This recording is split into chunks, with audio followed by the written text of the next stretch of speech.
When you marry someone, you believe in the silent promise that the world outside your home might tempt, but inside, you are safe. That's what I thought with Olivia. She was my anchor, my partner, the woman I trusted with every vulnerable part of myself. For nearly 8 years, we had built a life together, a modest house, countless shared routines, and dreams of starting a family. But betrayal doesn't always come wrapped in shadows or secrecy. Sometimes it wears a dazzling spotlight and arrives laughing. Olivia had always been obsessed with films. She admired actors not just for their talent, but for the way they lived. Glamorous, reckless, untouchable. I never thought much of it. We all have our silly crushes, I told myself. What harm could a poster on her wall or a comment during a movie night do?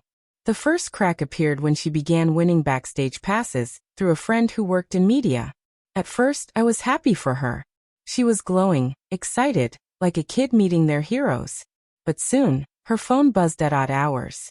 Messages, inside jokes, and casual mentions of him that she let slip before brushing them off. Don't be jealous. She laughed once when I raised an eyebrow. It's just a silly thing. Everyone has their hall pass. Her tone was playful, but the words lingered like smoke I couldn't clear. A hall pass. I dismissed it, though unease coiled in my stomach. Surely, she didn't mean it literally. Surely Olivia wouldn't reduce our vows to a joke. The truth came crashing down one Saturday evening. She had been away all day, supposedly at a charity event. When she returned, her hair was tousled, her smile wider than I'd seen in months. She threw her bag on the couch and, with a glimmer in her eyes, said it like it was the funniest story in the world. So, I slept with him. The actor. Don't freak out. It's just my hall pass. You can't be mad about that. Her laughter filled the room, but for me, the ground opened beneath my feet. I stood there frozen, her words echoing in my head like a cruel joke on repeat. Just my hall pass. She said it so casually, as if she had bought a new dress or tried a new restaurant. Not shattered the foundation of our marriage. Olivia, are you serious? I asked, my voice shaking. She laughed again, tossing her hair back, her eyes gleaming with defiance. Come on, don't be so dramatic. Everyone talks about this. A free pass, just once, with a celebrity crush. It doesn't mean anything. It's not like I'm leaving you. But that was the problem. To her, it was a fantasy made real. A chance to brag to her friends, maybe even herself. To me, it was a knife. I tried to explain it to her, tried to make her see. Do you have any idea what you've done? This isn't a joke, Olivia. You broke our vows. You broke me. She rolled her eyes. You're overreacting. You've always been too sensitive. It's not like I ran away with him. It was fun, that's all. And now I get to say I did it. You should feel lucky. You're married to someone exciting, not boring. Her words stung more than the act itself. She wasn't apologizing, wasn't remorseful. She was proud.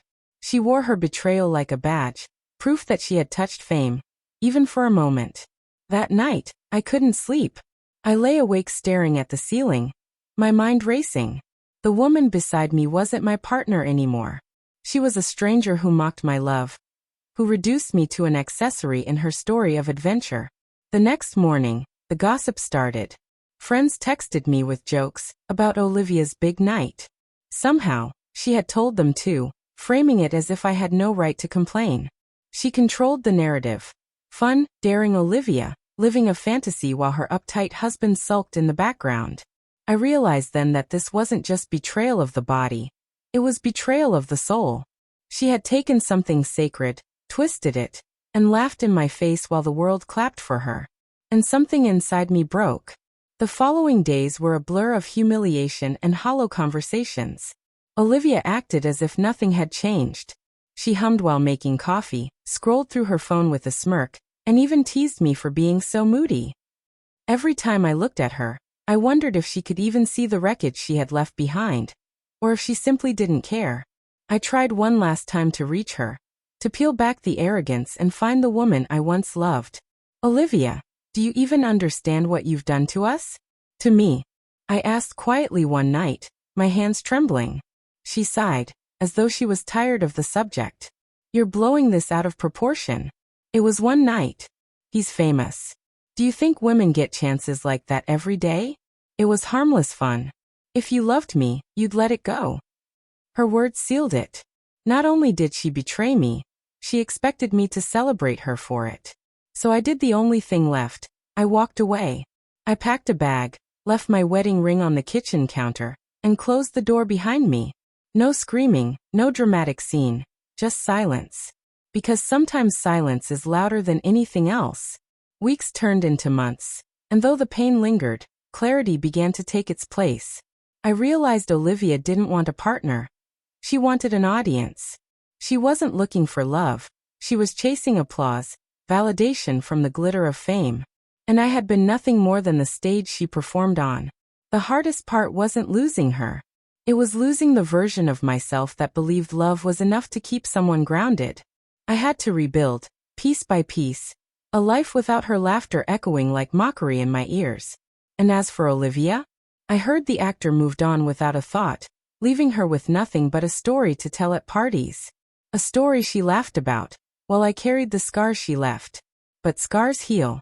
And one day, I'll find someone who knows that love isn't a hall pass, it's a vow. One you never mock and never break.